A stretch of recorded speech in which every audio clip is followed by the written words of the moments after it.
जब राम जी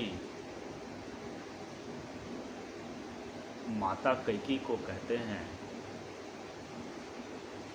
कि माता वह समय आ गया है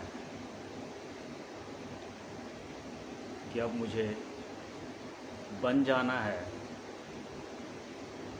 और जिस उद्देश्य से मैं धरती पे आया हूँ उसे पूर्ण करना है। माता कैकेयी ने कहा कि यह मुझसे संभव ना हो पाएगा।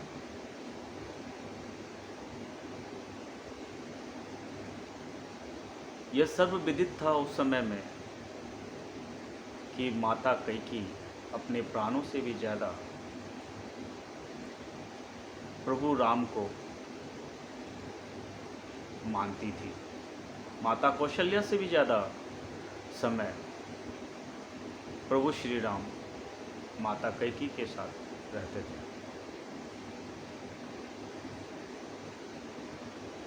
तो श्री राम जी कहते हैं माता कैकेयी को कि उद्देश्य की प्राप्ति के लिए आपको ऐसा करना ही होगा। तो उन्होंने कहा कि पूरा जगत मुझे घृणा की दृष्टि से देखेगा।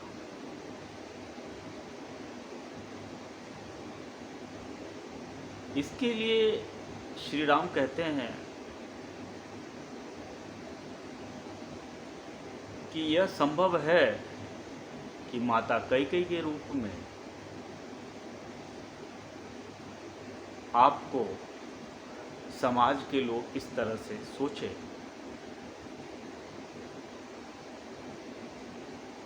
लेकिन जब त्रेता युग में मैं कृष्ण के रूप में जन्म लूँगा तो आप मेरी माता ही रहेंगी।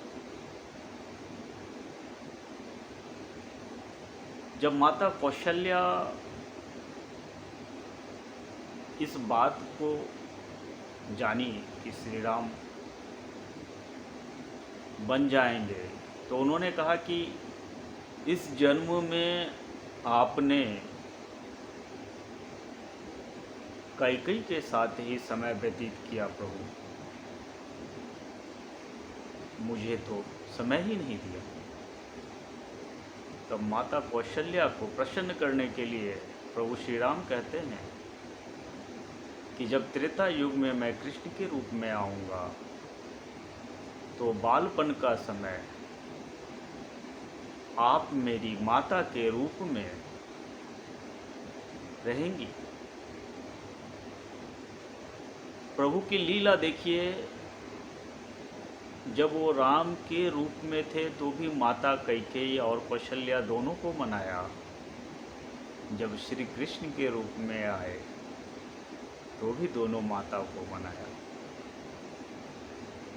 प्रभु बताते हैं कि माता पिता का पद जो है वह सर्वोत्तम है, सर्वोपरि है, प्रथम है। अब बात आई कि माता कैकेयी कैसे श्री राम को कहेंगे बन के लिए महाराज दशरथ से।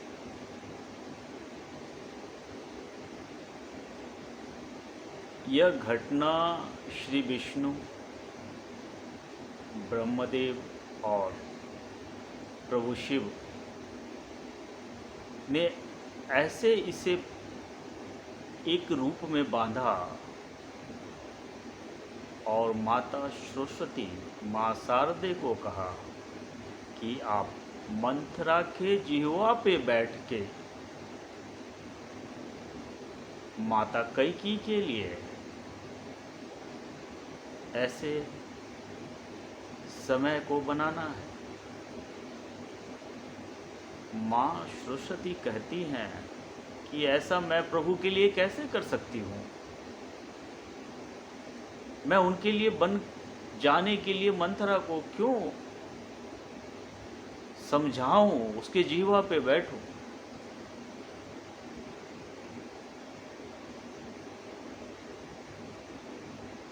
तब माता सरस्वती श्री विष्णु के पास जाते हैं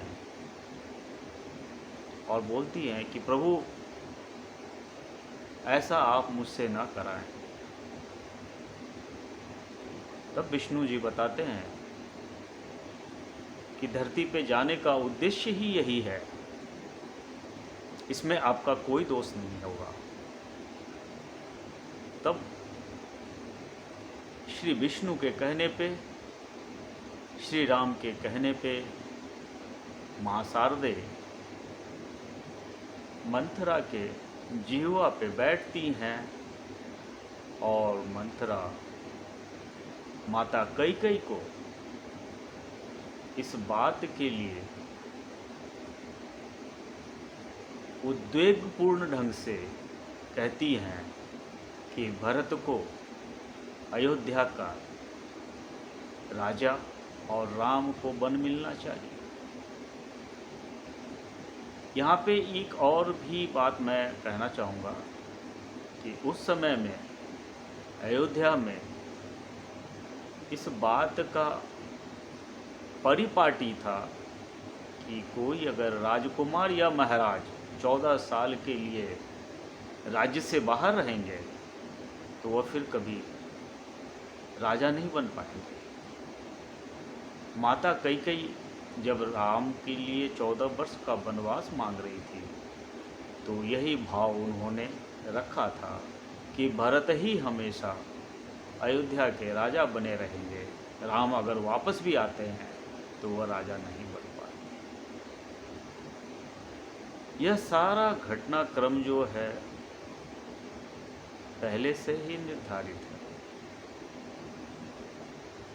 जब राम वन से वापस आते हैं और मंथरा से मिलते हैं तो उन्होंने माता मंथरा कहा।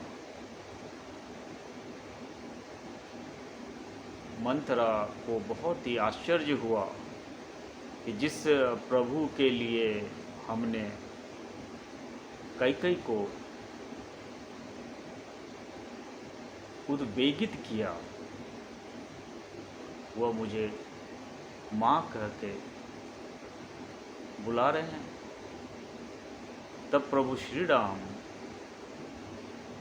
मंथरा को कहते हैं कि माते,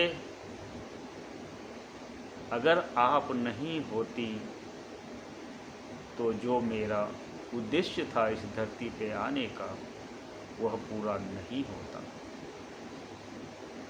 आप हमारी वो माता हैं जिन्होंने उद्देश्य पूर्ण करने में हमें सहयोग किया।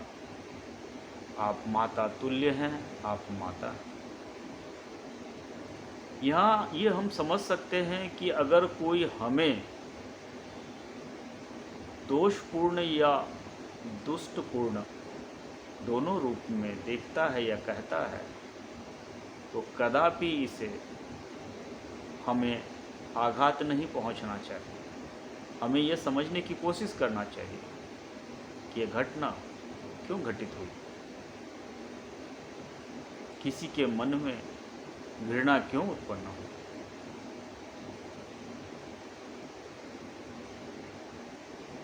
प्रभु की पूरी लीला जो है वो इसी बात पर निर्धारित है कि जीवन में मनुष्य किन किन चीज़ों को देख के अपने जीवन को बेहतर कर सकता है। अद्भुत हैं सब लोग उस जहाँ के जिन्होंने किसी न किसी रूप में हमें, समाज को यह ज्ञान दिया कि जीवन को कैसे व्यतीत करें, किस संबंध को कैसे निर्धारित करें। जय हो प्रभु श्री राम की जय। जय जय श्री राम। जय श्री राम।